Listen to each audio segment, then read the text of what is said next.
Há 504 anos foi quando Martinho Lutero pregou as suas 95 teses que mexeram com toda a situação religiosa, política, social daqueles dias e gerou um movimento que se expandiu, se espalhou muito pela Europa e mudou os rumos, pode-se dizer, de toda a sociedade ocidental. E nós temos na base dos princípios que causaram todo esse movimento um retorno às Escrituras Sagradas, um retorno à Palavra de Deus. Porque naqueles dias a igreja estava envolvida em uma série de erros teológicos, porque o tempo foi passando e a igreja foi se desenvolvendo, mas por não terem a Bíblia, a Palavra de Deus, como sua única regra de fé e de prática, a igreja naqueles dias, a Igreja Católica Apostólica Romana, da qual me refiro, havia se desviado tremendamente, admitindo uma série de coisas absurdas, estranhas à palavra de Deus. Hoje, para nossa reflexão, eu escolhi dentre tantos um texto que me é muito precioso e que exalta a revelação de Deus, que é o Salmo de número 19. Salmo de número 19. Nós veremos neste salmo que há duas vozes que anunciam a glória de Deus aos homens. A primeira delas é a voz dos céus, criados por Deus, e a segunda é a voz da própria palavra escrita de Deus. Vamos ler então este salmo, Salmo de número 19.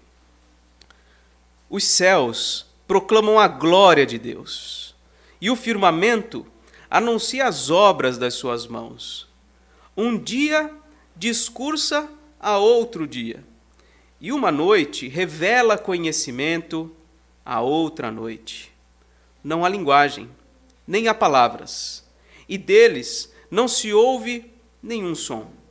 No entanto, por toda a terra se faz ouvir a sua voz, e as suas palavras até aos confins do mundo. Aí pôs uma tenda para o sol, o qual, como noivo que sai dos seus aposentos, se regozija como herói a percorrer o seu caminho.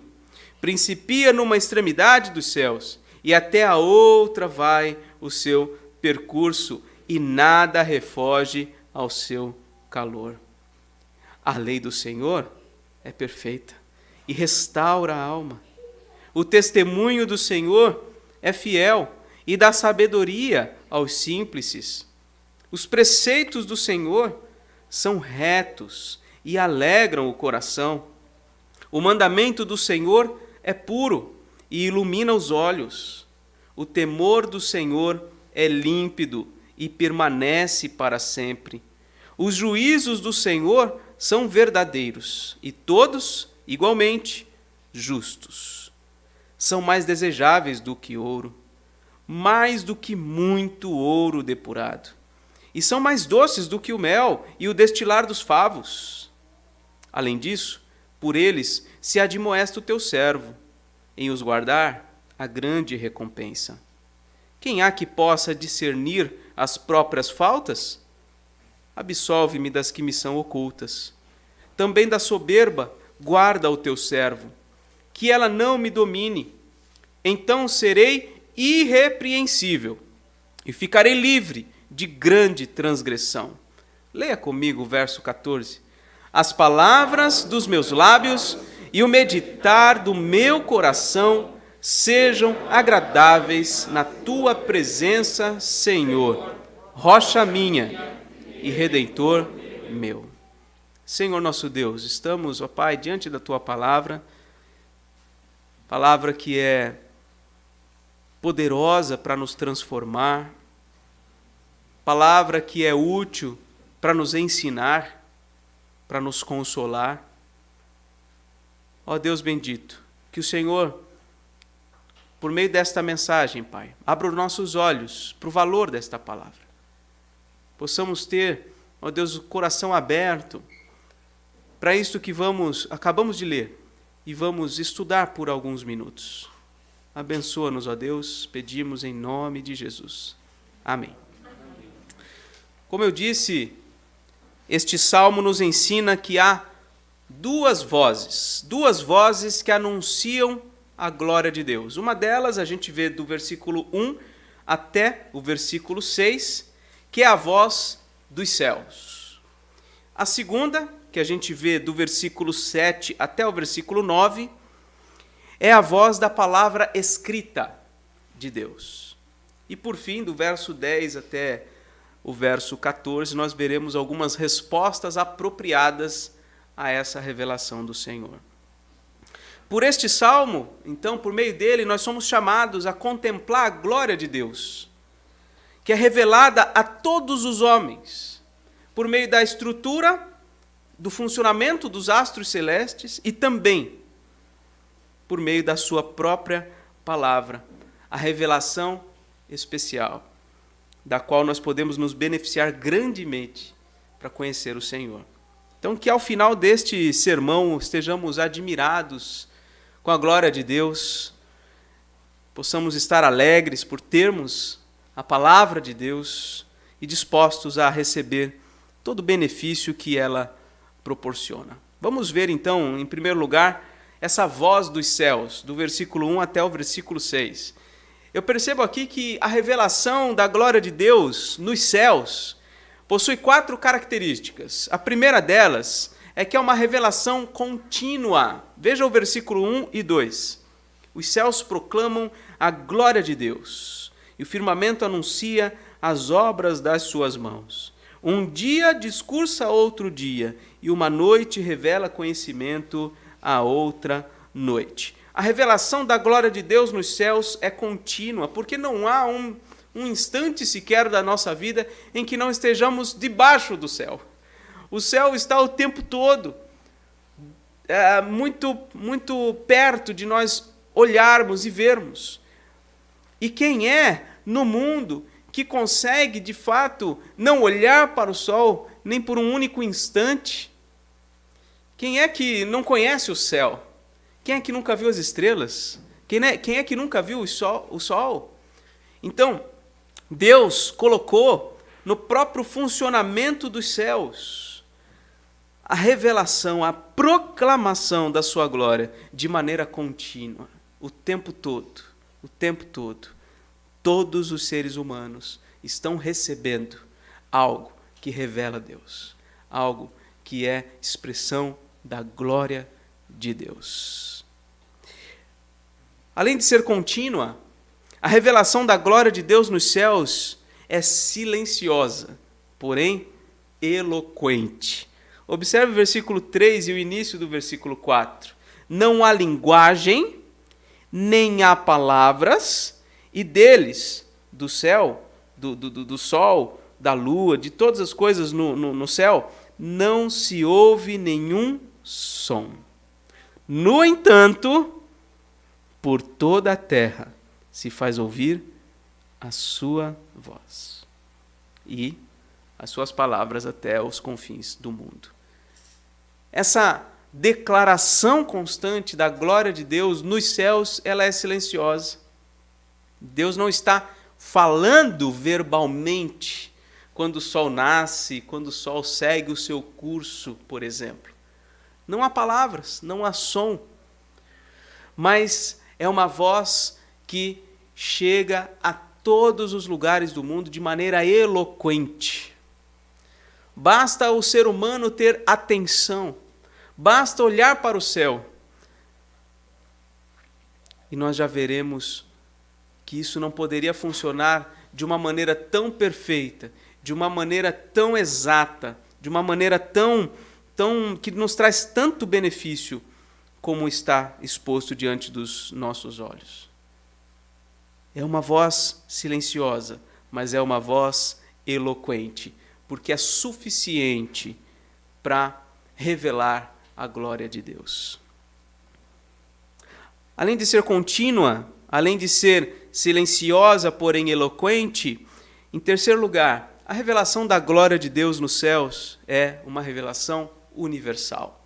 Versículo 4 diz que, no entanto, por toda a terra se faz ouvir a sua voz, e as suas palavras até aos confins do mundo. É uma revelação universal, porque todos os seres humanos recebem essa revelação.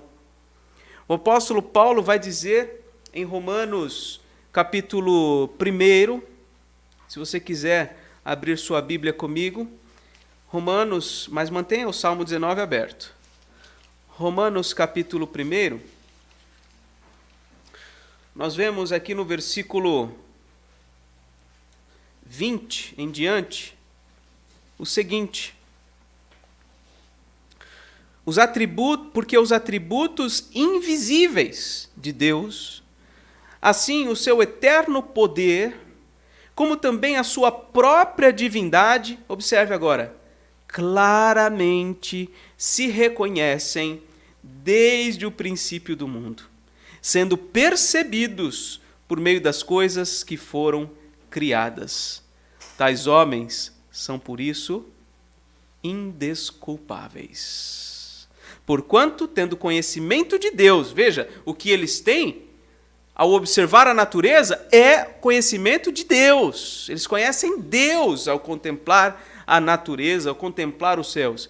Tendo conhecimento de Deus, não o glorificaram como Deus, nem lhe deram graças, antes se tornaram nulos em seus próprios raciocínios, obscurecendo-lhes o coração insensato, inculcando-se por sábios, achando eles que são sábios. Na verdade, eles se tornaram loucos e mudaram a glória do Deus incorruptível em semelhança de imagem de homem corruptível, de aves, quadrúpedes e répteis. Então, o que o apóstolo Paulo reconhece nesse texto é que a revelação que nós temos na criação é uma revelação universal, ou seja, todas as pessoas de todos os lugares podem conhecer Deus naquilo que lhes é exposto na natureza, ao contemplarem o céu de modo especial. O salmista Davi, foi quem escreveu este salmo, ele destaca realmente o céu. Ele vai falar do sol, por exemplo, nesses versos 1 a 6. Mas, sem dúvida, toda a criação. Quando nós olhamos para a natureza, quando nós olhamos para os animais, quando nós olhamos para o mar, quando nós vemos as coisas criadas por Deus, nós vemos a beleza, nós vemos a sabedoria de um Deus maravilhoso que se dá a conhecer por meio destas coisas.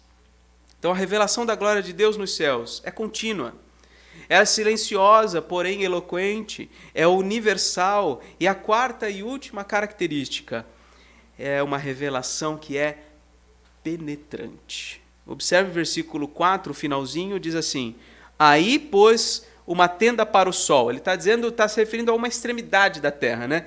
É como se lá tivesse Deus colocado uma tenda para o sol, o qual, versículo 5, como noivo sai dos seus aposentos, se regozija como herói a percorrer o seu caminho. Principia numa extremidade dos céus, e até a outra vai o seu percurso, e nada refoge ao seu calor.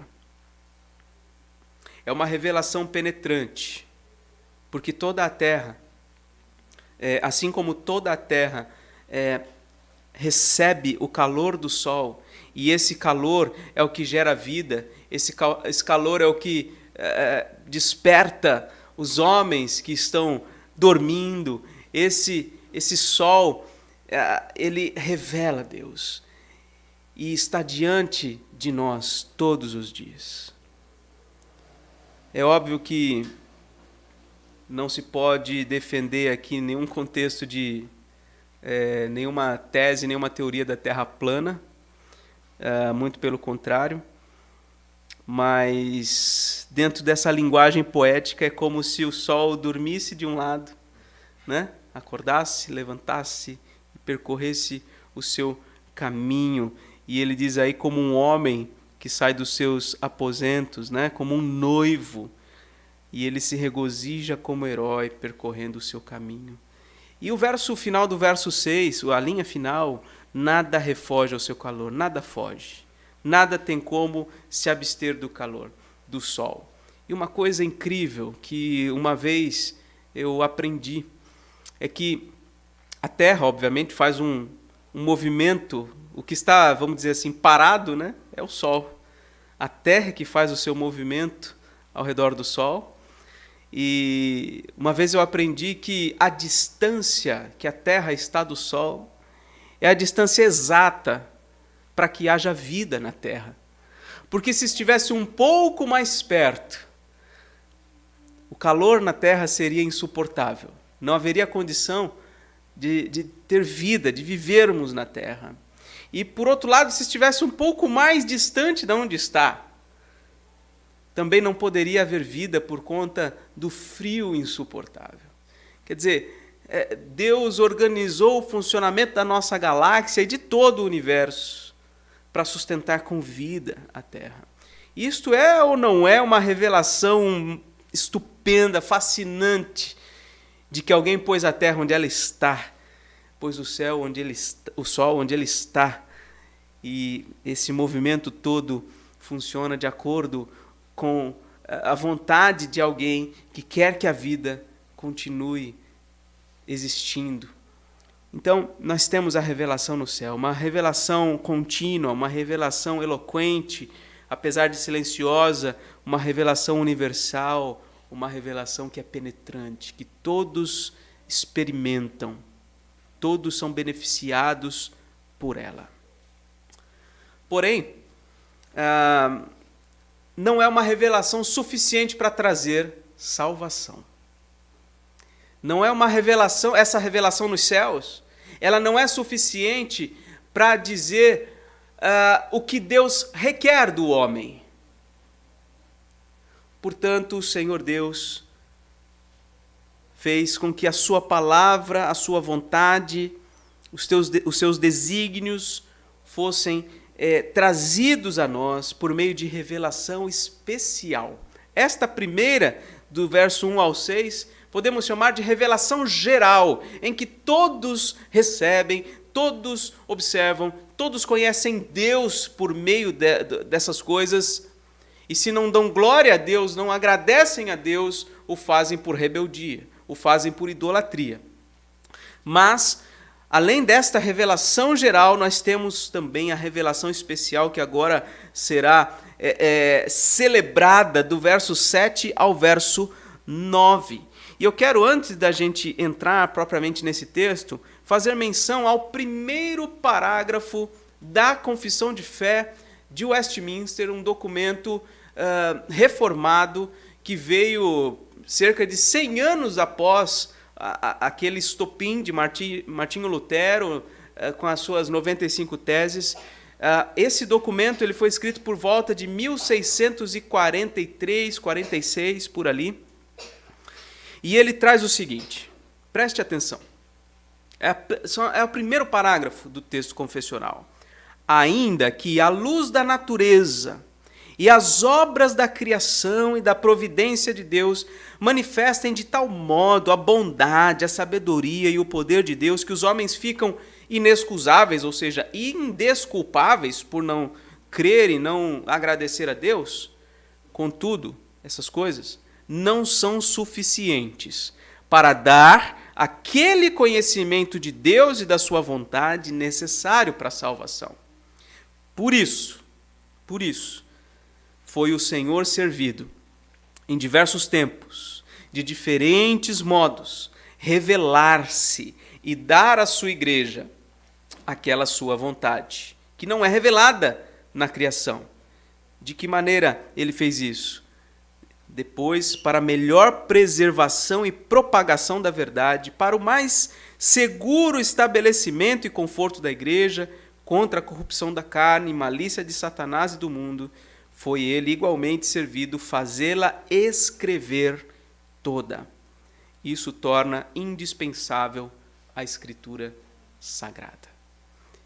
Então, devemos celebrar a glória de Deus na criação com absoluta certeza. A cada dia que acordamos e olhamos e vemos o sol e somos aquecidos pelo sol, devemos dar glória a Deus, devemos agradecer a Deus. Quando vemos as coisas acontecendo no mundo e a vida humana sendo preservada, apesar de tanta maldade, nós devemos dar glória a Deus. Mas essas coisas não são suficientes para revelar a vontade de Deus, para nos mostrar o caminho de salvação. Então, por isso, Deus nos deu a sua palavra, que é celebrada aqui do verso 7 ao 9, que é agora o segundo ponto da nossa mensagem, a voz da palavra escrita. A voz da palavra escrita. Nós vemos aqui, então, a revelação da glória de Deus por meio da sua palavra, e eu vou apontar aqui 3 características. Primeiro, a revelação especial de Deus é uma revelação completa, porque ela tem muitas faces. Veja, o versículo 7, na primeira linha, fala sobre a lei do Senhor. Depois, observe a terceira linha, fala do testemunho do Senhor. Posteriormente, os preceitos. No mesmo verso 8, o mandamento. No verso 9, o temor. E adiante ainda no verso 9, os juízos do Senhor. Então veja, são 6 palavras que representam aqui faces diferentes da vontade de Deus, da palavra de Deus para nós. Quando ele se refere à lei do Senhor, ele está falando que é uma palavra que nos orienta, que nos traz instruções. Quando fala do testemunho do Senhor, está falando de provas, de evidências, do testemunho da experiência de homens e mulheres de Deus ao longo da história. Quando fala dos preceitos, no versículo 8, está falando de estatutos. Não sei se você sabe, mas toda organização, toda instituição precisa de um estatuto. Por exemplo, a igreja precisa de um estatuto, que vai definir como as coisas vão funcionar. Isso precisa ser até mesmo registrado em cartório. E o que o salmista está dizendo é que a palavra do Senhor nos traz esses preceitos, esse estatuto de como deve funcionar as coisas na dimensão do seu reino. O versículo 8 ainda fala dos mandamentos, ou seja, a palavra de Deus nos traz ordens, nos diz o que nós devemos fazer, o que nós devemos ser. No versículo 9 fala do temor do Senhor. O temor do Senhor, sim, tem a ver com medo, tem a ver com uma reverência profunda diante do Senhor. Ele nos revela isso na sua palavra. Não há como temer a Deus, senão pelo conhecimento da palavra de Deus. E por fim, ainda no verso 9, fala sobre os juízos, porque de fato a palavra, a Escritura Sagrada, tem várias sentenças, julgamentos contra aqueles que, por alguma razão, se desviam do caminho do Senhor, que se rebelam contra o Senhor. Então, o que eu quero dizer é que é uma lei, é uma palavra completa. Essas são as palavras, os termos usados pelo salmista. Mas a gente pode expandir um pouco essa nossa reflexão pensando nos vários gêneros literários que nós temos na Escritura Sagrada. Nós temos narrativas em prosa, histórias. Nós temos, por exemplo, o livro de leis, que é como se fosse um manual de culto. O livro de Levítico é o manual de culto do Antigo Testamento. Nós temos o gênero poético no livro dos Salmos, como este que nós estamos lendo. No livro Eclesiastes, no livro de Jó. Nós temos as narrativas do Evangelho, nós temos cartas, nós temos linguagem profética abundante também, são sentenças, são palavras diretas, vindas de Deus a um portador dessa mensagem. Então, é uma palavra completa em todo sentido. Então nós devemos observar isso e dar glória a Deus pelas muitas faces da Escritura. E se você é um leitor bíblico, talvez você tenha algum livro, algum capítulo que lhe seja mais que fale de uma forma diferenciada ao seu coração. Talvez alguém ao seu lado, um amigo, um familiar, um irmão, vai ter um outro tipo de literatura bíblica que lhe chama mais atenção. O fato é que a palavra de Deus ela é viva e ela é eficaz. Essas muitas faces da Escritura Sagrada a tornam completa. Essa é a primeira característica que eu quero destacar aqui. A segunda característica é que ela é virtuosa. A revelação da glória de Deus na sua palavra é uma revelação virtuosa, porque nós temos aqui do verso 7 ao 9 várias descrições do que a Escritura é, vários adjetivos. Observe aí, versículo 7, a lei do Senhor é perfeita. No verso 7 ainda, o testemunho do Senhor é fiel. 8, os preceitos do Senhor são retos. Ainda no 8, o mandamento do Senhor é puro. Verso 9, o temor do Senhor é límpido, e os juízos do Senhor são verdadeiros, e todos igualmente justos. Veja como nós temos aqui vários adjetivos. Temos aí perfeita, fiel, reta, pura, límpida, verdadeira e justa. Várias palavras que mostram virtudes da Escritura Sagrada. Perfeita, como diz aí no verso 7, a lei do Senhor é perfeita. Certamente aqui uma alusão ao fato de que ela é sem defeito, ela é completa, total, inerrante. Aliás, esse é uma das expressões, uma das características da palavra de Deus, ela não contém erros, ela é perfeita. Ainda no verso 7 diz que ela é fiel. O que é dizer que o testemunho do Senhor é fiel? É dizer que é um testemunho seguro, digno de confiança, um testemunho estável, fiel. Versículo 8, os preceitos do Senhor são retos, ou seja, eles são corretos, são honestos, são justos. Versículo 8 ainda, diz que o mandamento do Senhor é puro, ou seja, é um mandamento limpo, um mandamento que não vem com segundas intenções para colocar você numa situação difícil. Tudo aquilo que Deus ordena, tudo aquilo que Deus manda é algo que é puro, é limpo, é para o nosso benefício.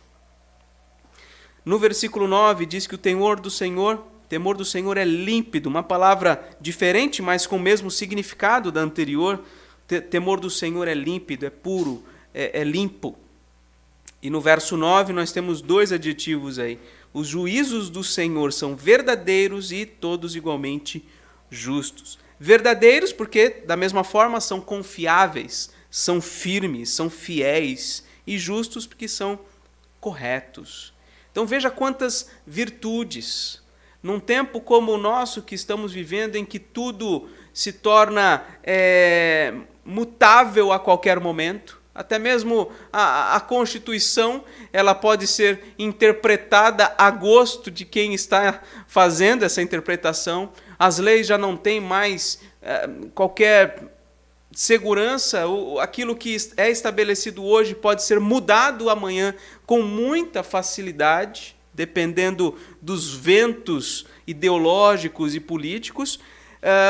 Ao contrário de tudo isso que nós estamos vendo na sociedade, nós estamos diante de algo que é perene, algo que que permanece para sempre, como nós veremos aí no versículo 9, algo que é digno de nossa confiança.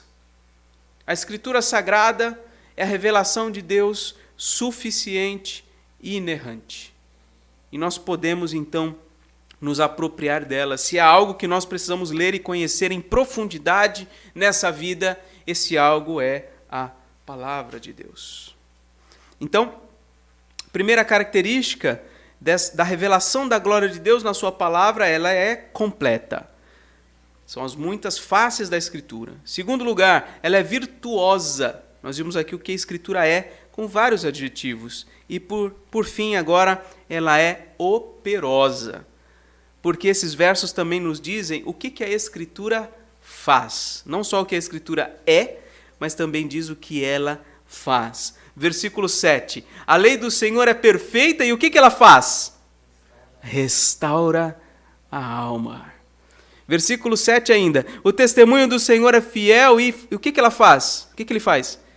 Dá sabedoria aos simples. Versículo 8. Os preceitos do Senhor são retos e o que eles fazem? Alegram o coração. O mandamento do Senhor é puro e o que ele faz? Ilumina os olhos. O temor do Senhor é límpido e o que ele faz? Ele permanece para sempre. Então é uma palavra operosa. Ela é viva e eficaz, como diz o autor do Novo Testamento. De fato, viver neste mundo não é nada fácil. Nós passamos por dificuldades de toda a ordem, cada um na sua particularidade. O sofrimento é algo que caracteriza a nossa existência. Isso não é tão perceptível, talvez, na infância, principalmente daquelas crianças que nascem em lares minimamente organizados, estabilizados. Então, na infância, talvez a gente não tenha tido essa percepção do sofrimento, mas não precisa passar muito tempo para a gente perceber que a vida é difícil, né? E nós sofremos de diversas maneiras. Então, nós precisamos saber onde encontrar o remédio para a nossa alma, onde encontrar o que pode aliviar os nossos fardos, o que pode alegrar o nosso coração. E neste salmo nós vemos que é na própria palavra de Deus. Essa palavra ela é operosa, ela é eficaz. Experimente você, na sua intimidade com Deus, em momentos talvez de angústia, de incerteza, experimente ler a Escritura com atenção e falar com Deus sobre o que você está lendo. Experimente isso. Peça a Deus que o que esse texto está dizendo que a Bíblia faz, que Deus opere no seu coração por meio dela. Faça a leitura orante desse texto, por exemplo. Senhor, eu quero ter a minha alma restaurada pela Tua palavra. Senhor, eu preciso ter sabedoria para me conduzir na vida. Eu me vejo por vezes sem saber como me conduzir, que escolhas fazer, que decisões tomar. Parece que eu já tenho tantos anos andando por aqui e por ali, eu não sei ainda. Me ensina, me dá sabedoria, Senhor, por meio da Tua palavra. Senhor, versículo 8, meu coração está entristecido. Dia a dia, meus olhos se veem marejados por aquilo que eu estou passando. Eu, juntamente com a minha família, juntamente com os meus irmãos. Senhor, alegra o meu coração com a Tua palavra, Senhor. Ministra no meu coração, derrama o bálsamo da Tua graça na minha vida. Senhor, ilumina os meus olhos. Essa não é uma expressão muito comum para nós, mas no contexto bíblico a ideia é que quando alguém está entristecido, está depressivo, está mal, é como se a luz dos olhos se apagasse. É como se a pessoa ela estivesse definhada, estivesse voltada para dentro. E quando o salmista diz que o mandamento do Senhor é puro e ilumina os olhos, ou seja, que dá nova vida, dá vigor, renova a disposição do coração. E ainda é uma palavra que permanece para sempre. E eu entendo que aqui está uma expressão da operosidade da palavra de Deus, porque não só ela permanece para sempre, mas aqueles que nela depositam sua confiança, aqueles que de fato temem ao Senhor, são preservados. São preservados. são sustentados, são guardados pelo poder de Deus. Então, a revelação especial de Deus, ela é completa, ela é virtuosa e ela é operosa. E agora, por fim, terceiro e último ponto, quais são as respostas apropriadas a isso? Já que nós acabamos de ler e de perceber essas coisas, de como Deus se revela e como Deus tem interesse em nos trazer grande benefício para que nós vivamos bem neste mundo, que resposta nós devemos dar a tudo isso? Versículo 10. Nós devemos, em primeiro lugar, reconhecer o valor da palavra de Deus. Reconhecer o valor da palavra de Deus. Olha o que Davi disse no verso 10. Que a palavra de Deus, os juízos, o temor, os mandamentos, o preceito, a lei do Senhor, são mais desejáveis do que ouro, mais do que muito ouro depurado, e são mais doces do que o mel e o destilar dos favos. Então a primeira coisa, a primeira resposta que eu e vocês, nós precisamos dar à palavra de Deus, à revelação de Deus, nós precisamos reconhecer esse valor. Foi até mencionado na aula de hoje, né, aquela parábola em que Jesus fala que o reino dos céus é semelhante a um tesouro escondido. E um homem, quando descobre, vende tudo que tem, abre mão de tudo para comprar aquele campo em que ele sabe que ali tem um tesouro. Ou então, igualmente, no mesmo sentido, aquela parábola da pérola, em que um negociante que conhece bem de pérolas, ele identifica aquela que é mais valiosa do que todas as outras que ele já viu. Então ele vende tudo que tem, ele abre mão de tudo para comprar aquela única pedra. E o Senhor Jesus, ele coloca que a equivalência, a correspondência da pérola, do tesouro escondido com o reino de Deus. Então nós precisamos reconhecer o valor dessa palavra. O salmista diz que vale muito mais do que ouro, e é muito mais desejável, mais deliciosa do que o mel. O mel, sem dúvida, era o alimento mais doce que eles tinham conhecimento, né? Então devemos reconhecer o valor da palavra do Senhor. Em segundo lugar, nós devemos prestar atenção à palavra do Senhor. Versículo 11, ele diz assim: além disso, por eles se admoesta o teu servo, em os guardar a grande recompensa. Essa palavra guardar tem o sentido de observar, de prestar atenção, de trazer para dentro e proteger. Então essa é a segunda resposta que nós precisamos dar a essa revelação especial de Deus. Nós precisamos prestar atenção a essa palavra e trazer ela para dentro e guardá-la no nosso coração.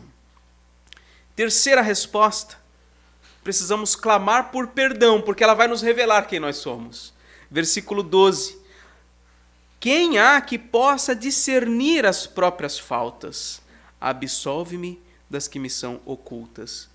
O que Davi está confessando aqui é que a palavra do Senhor torna perceptível os seus próprios pecados. A palavra de Deus, como disse Calvino, ela revela Deus ao mesmo tempo em que revela quem nós somos.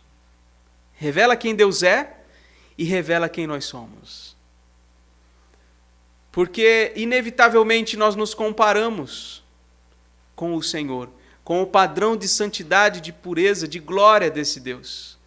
Então, nós nos vemos na condição de ter de pedir perdão. Nós nos constrangemos. Nós ficamos constrangidos diante desse Deus. Senhor, como que eu posso estar tendo essas ideias, essas motivações no meu coração? Senhor, como que eu posso estar indo por este caminho? Porque a tua palavra, ela é clara em mostrar o teu caminho. Então, a lei do Senhor, ela revela algo a respeito de nós. Ela é como um espelho da nossa alma que nos mostra quem nós somos. Então, ele fala: realmente, ninguém há que possa discernir as próprias faltas ou discernir de modo completo os seus próprios pecados. Então ele já se antecipa e ele pede no versículo 12: Senhor, me absolve, me perdoa, pelas faltas que me são ocultas. Porque há muito de nós mesmos que nós não chegaremos a perceber, mas que ofende a Deus. Então, reconhecendo ou percebendo ou não percebendo as nossas faltas, nós devemos clamar por perdão. Por isso faz parte do nosso culto.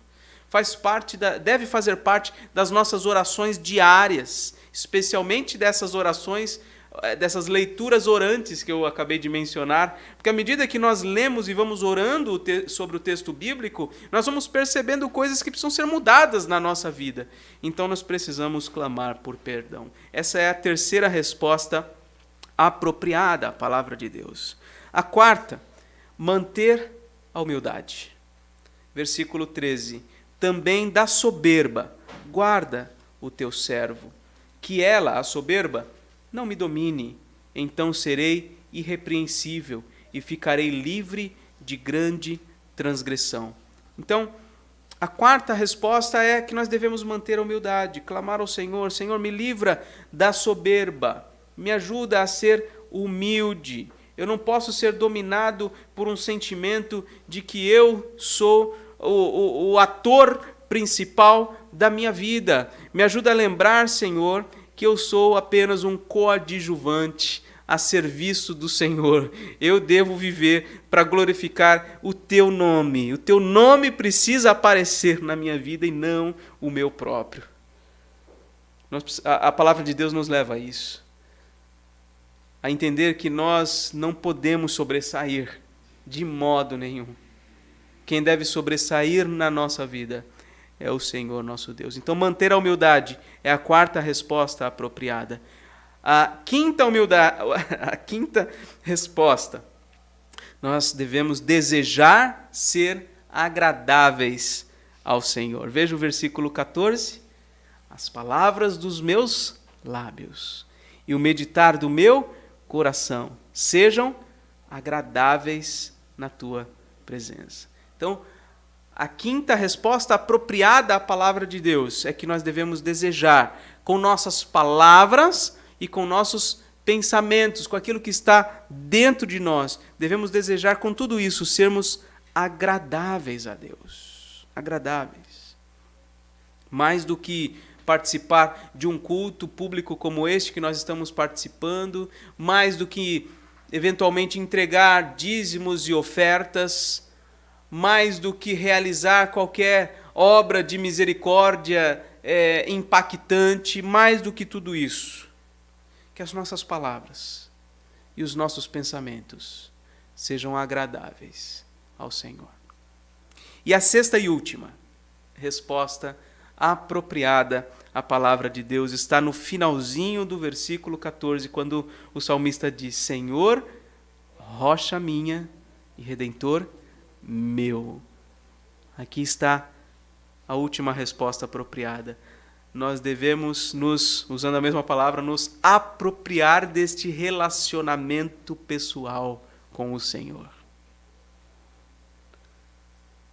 Devemos responder a essa palavra tão maravilhosa, nos apropriando dela como um meio de nos relacionar pessoalmente com o Senhor.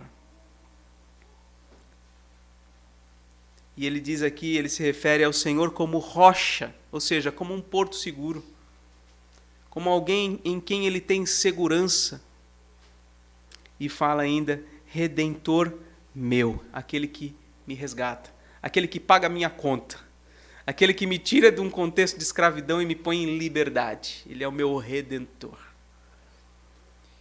É fato que no Antigo Testamento parece que há uma ênfase num relacionamento mais de Deus com o seu povo, de uma maneira mais coletiva.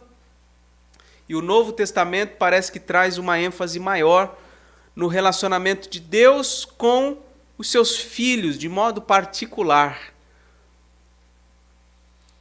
As duas dimensões precisam ser devidamente percebidas. Deus se relaciona conosco individualmente. Ele é o meu Redentor. Ele é a minha rocha. Mas eu também devo exaltá-lo, porque eu não estou sozinho. Eu estou aqui faço parte de um corpo, de uma igreja. Então Ele é o nosso Redentor, Ele é a nossa rocha também. Ele é o nosso escudo, como cantamos.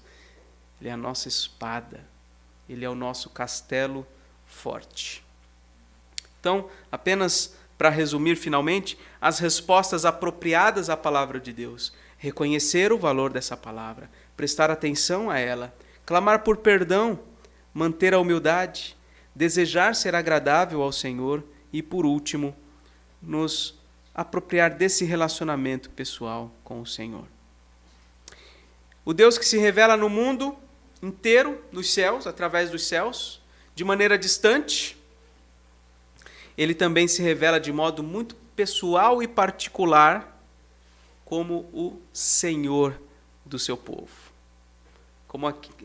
Para com aqueles que o conhecem mais profundamente por meio da sua palavra. É inevitável que os homens conheçam a Deus. Mas que tipo de conhecimento é para você o suficiente? Aquele distante em que você vê Deus no céu, na natureza, o que é algo maravilhoso e fascinante? Ou para você isso não basta e você precisa se relacionar com o teu Criador de uma maneira especial, pessoal e particular, familiar, por meio da palavra? Então, meus irmãos, que assim como no século XVI houve um retorno à palavra de Deus, para por ela conhecerem a Deus, conhecerem a vontade de Deus, que assim aconteça na nossa vida. Que a gente retorne à palavra de Deus, que a gente possa se apropriar dela, desfrutar dos seus benefícios, porque ela é a palavra viva do Senhor, para que nós vivamos e vivamos bem neste mundo caído, nesse mundo difícil.